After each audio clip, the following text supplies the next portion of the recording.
Right, hi guys, it is Dan here, and today we are going to be talking about Sword of Destiny by Andrzej Sapkowski.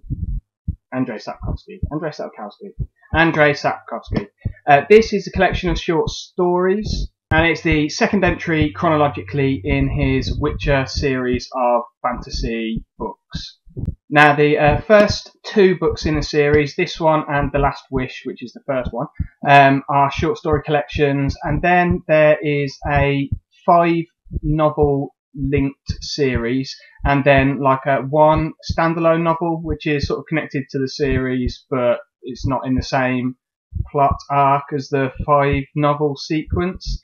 I believe. I've not read all of them. I've read the 2 short story collections and the first 2 novels in the series. So yeah, Sword of Destiny contains 6 short stories.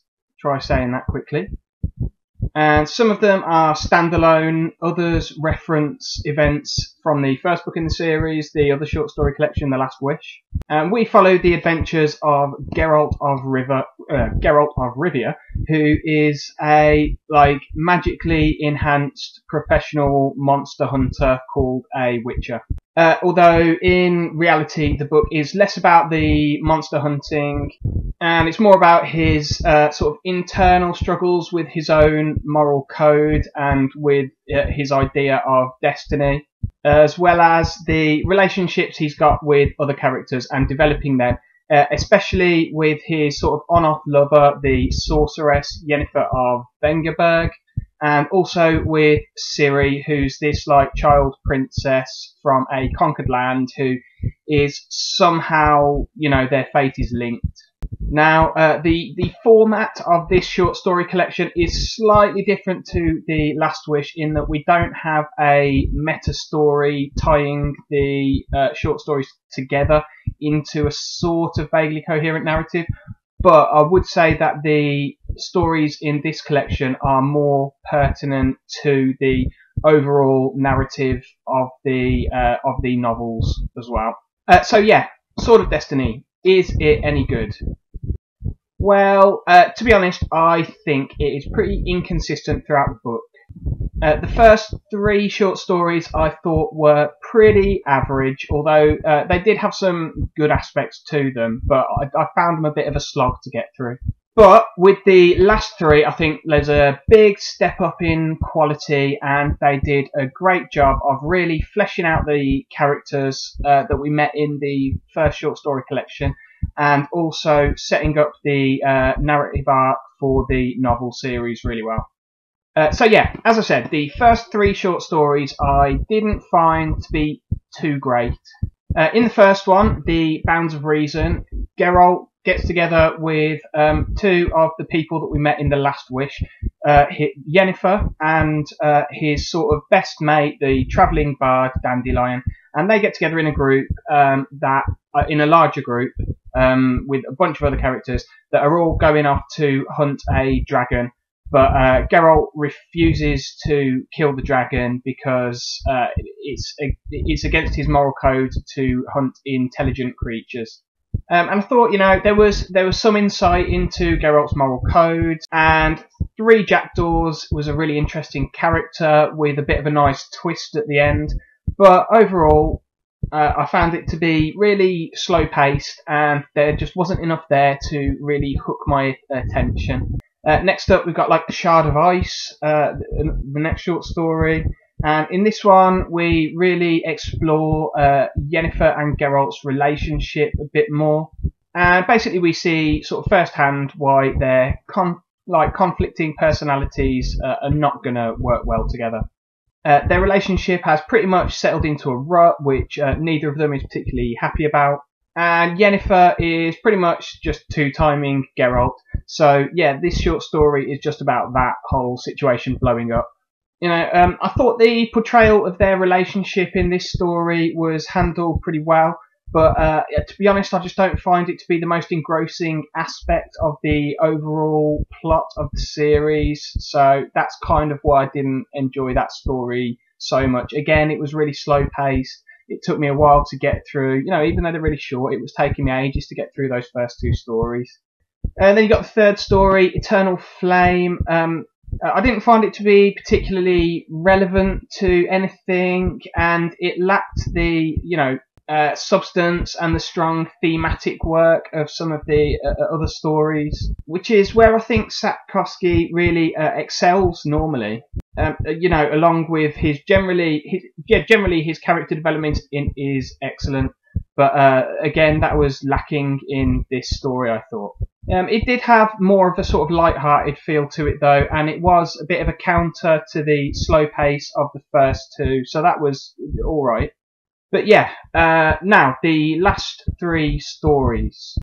So you've got A Little Sacrifice, Sword of Destiny, and Something More.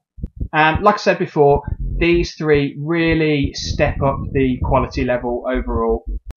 We get real development of Geralt, of Dandelion, of Ciri, a bit of Yennefer as well, and it's all handled really naturally.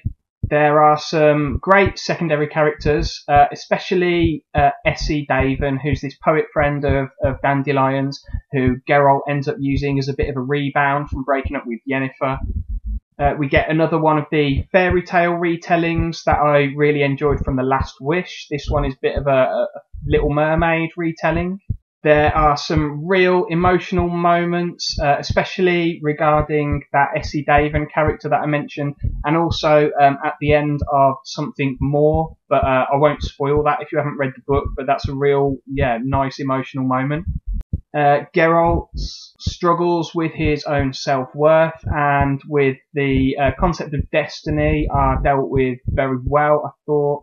And yeah, just generally, I enjoyed these last three stories much more than the first three. I thought they set up the character dynamics and the overall plot arc of the rest of the novels, the 5-part novel series, really well. Finally, a couple of sort of general points about Sapkowski's writing. Firstly, the world building. I don't think it is the most original. It's a pretty bog standard effort of a fantasy world with some pretty bog standard fantasy creatures. Although, he does play around with some of the tropes, but really that's more in the relations between the human and non-human races rather than the actual cultures themselves, which are pretty cut and paste, both for the sort of fantasy type creatures and for the human kingdoms. It just didn't feel like as much effort was put into that as he put into the rest of his writing, to be honest. But secondly, and to end on a good point, the dialogue is absolutely fantastic throughout the book. It explores complicated themes concisely, but with nuance and with plenty of humour. And I think that is something that Sapkowski seems more confident with in the short story format than in the novels. In the novels, the dialogue can run on for a bit. I mean, it did feel kind of like one of the books, was it Time of Contempt? Basically, the whole first half of the book was just a series of really long conversations. But he seems to get just as much punchy thematic and character development stuff into the dialogue in the short stories as he does in the novels, just in a much smaller space. And I think it really suits his style better, in my opinion. And as I say, it's great throughout this book. Sword of Destiny by Andrzej Sapkowski.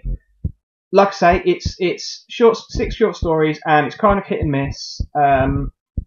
There's some absolute gems in there, some great stuff, and then some stuff that you just kind of have to kind of slog through. But yeah, I'm definitely going to be carrying on with the series. Like I say, I think the next one that I've got to read is the 3rd novel in the series. Can't remember off the top of my head what it's called, but I've got a few other books to read first, though, so I'll be getting around to that when I get round to it. Anyway, yeah, worth a read, Sword of Destiny.